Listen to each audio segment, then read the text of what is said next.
कहानी की शुरुआत होती है ऑस्ट्रेलिया से, जहां दो विदेशी टूरिस्ट ग्रेग और हीथर समंदर किनारे एक स्पेशल टूर के लिए आते हैं। ये टूर कोई आम टूर नहीं, बल्कि शार्क के साथ पानी के अंदर केज डाइविंग करने का है। जैसे ही वो लोग पहुंचते हैं, वहीं पास में एक लोकल वेंडर डेव उन्हें रोककर चेतावनी देता है। पिछली बार एक कॉलेज लड़के की जान जाते जाते बची थी। शार्क ने सीधा उसकी कमर पर अटैक किया था, लेकिन ग्रेग और हीथर इस बात को मजाक समझकर नजरअंदाज कर देते हैं। तभी वहां आता है टूर गाइड टकर। वो ग्रेग और हीथर से कुछ सवाल पूछता है और पता चलता है कि इन दोनों ने किसी को नहीं बताया कि वो यहाँ हैं। टकर मजाक में कहता है, तो अगर गायब हो जाओगे किसी को पता भी नहीं चलेगा। इसके बाद सब लोग टक्कर की बोट पर चढ़ जाते हैं। सफर के दौरान टकर शार्क्स के साथ अपने पुराने खतरनाक एक्सपीरियंस सुनाता है।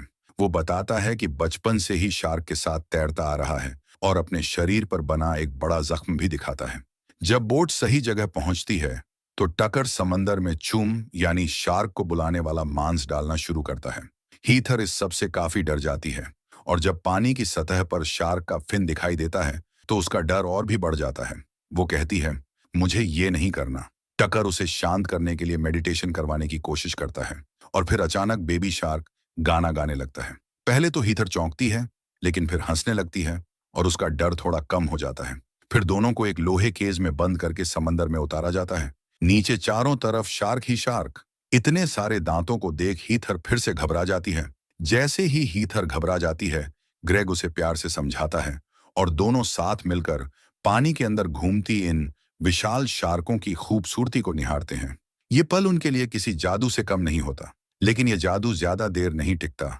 कुछ ही देर में दोनों वापस बोट पर आ जाते हैं, और हीथर अपनी पहली शार्क डाइविंग एक्सपीरियंस से बहुत खुश होती है। तभी अचानक टकर एक चाकू निकालता है, और किसी को कुछ समझ आता उससे पहले ही वो ग्रेग को चाकू घोंप देता है। फिर उसके शरीर को समंदर में फेंक देता है।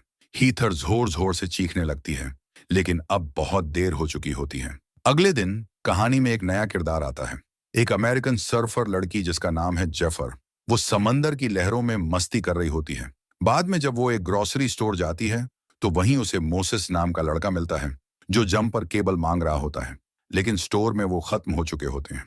मोसेस जेफर से पूछता है कि क्या उसके पास केबल्स हैं, लेकिन जेफर झूठ बोल देती है कि उसके पास नहीं है। फिर वो अपने सस्ते से स्लर्पी का पेमेंट करती है और निकल जाती है। लेकिन जैसे ही बाहर आती है, हमें पता चलता है कि उसने उस कप के अंदर एक पूरा आइसक्रीम टब छुपा रखा था। जैसे ही वो वैन की तरफ बढ़ती है, मोसेस उसे रोक कर कहता है, मुझे लिफ्ट दो, वरना मैं तुम्हारी चोरी स्टाफ को बता दूंगा। मजबूरन जेफर उसे अपनी वैन में बिठा लेती है। सफर के दौरान मोसेस लगातार